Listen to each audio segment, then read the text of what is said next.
So after nga natin mag-apply ng wax sa kaha ni Yamaha Sniper 155 tsaka chain lube sa kadena, ang next naman na gagawin ko is mag-change oil tsaka palit oil filter. So mga kabiyahe, stay tuned lang po kayo dyan.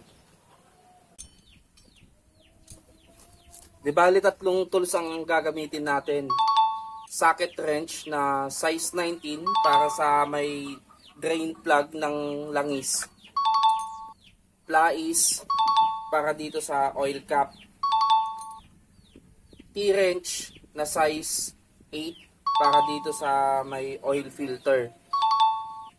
At ang aking gagamitin na langis ay Motul. Motul, baka naman! Saka oil filter na din.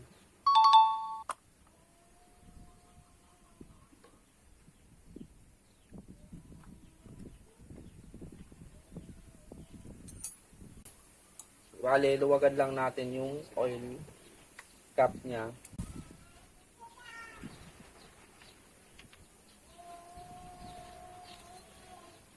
Drain plug.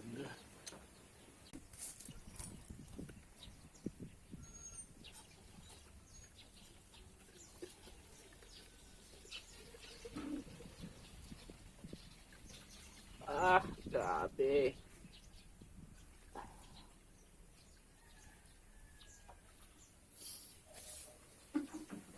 Inamoy pa nga.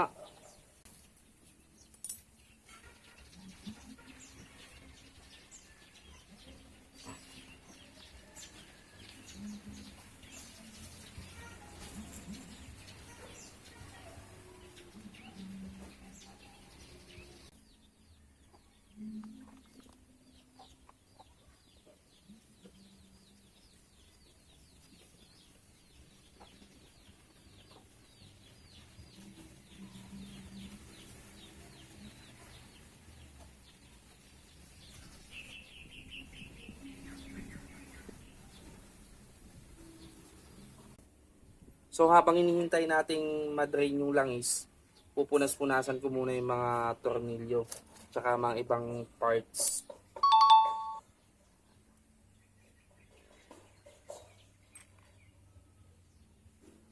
Punas-punasan lang natin para malinis bago natin ibalik.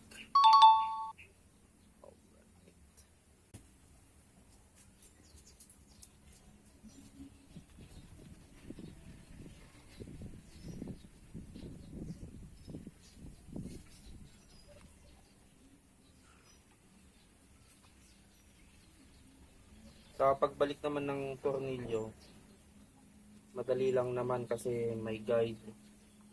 Yung di bali tatlo yung tornilyo niya.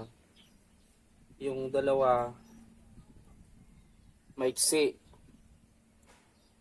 Yung isa mahaba. So itong mahaba dito sa may pinakababa. Ang paghigpit nito is alalay lang para maiwasan yung pagka lost thread.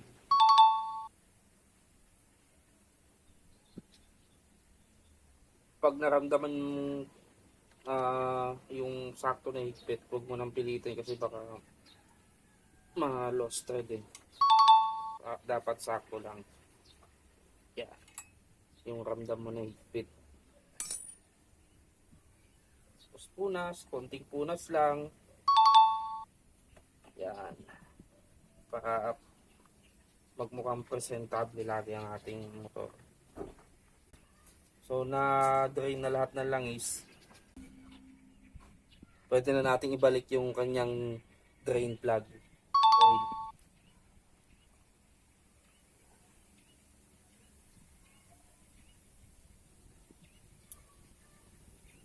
So ganito lang, dito yung taas, tapos dito yung nakababa yung spring.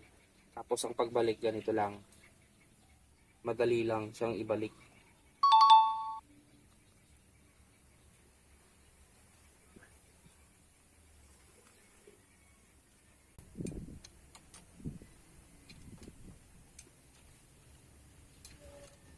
Tapos ang paghigpit alalay lang din. Dapat sakto lang yung higpit para maiwasan din yung pagka-lost thread. Tsaka iwasan din nating mag-change oil pag kunwari mainit pa yung makina. May tendency kasi na lumambot yung mga thread. So isa din yung sa cause ng pagka-lost thread ng oil drain plug. So yan. Sakto lang dapat. Yung ramdam mo na yung higpit.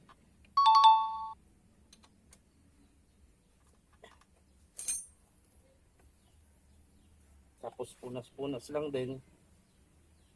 Para mas madali ko siyang lagyan ng langis, gagamitan ko na din ng imbudo.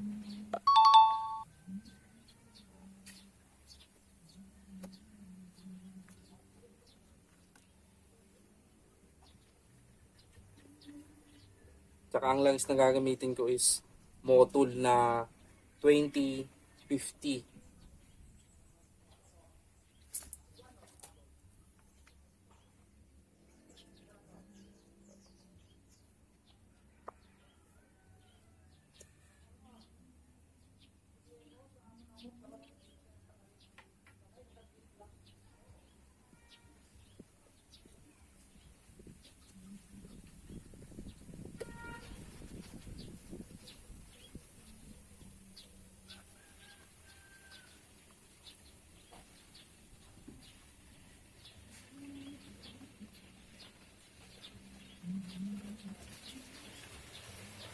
So tansyahin lang natin kasi dapat mga 900 lang ilagay natin.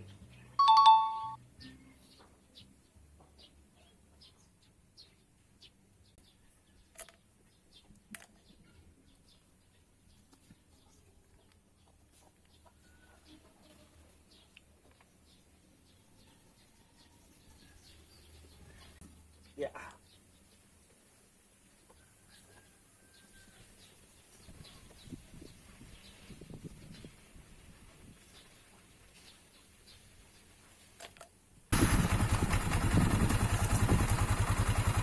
So, approve mga kabiyahe. That's all for today's video.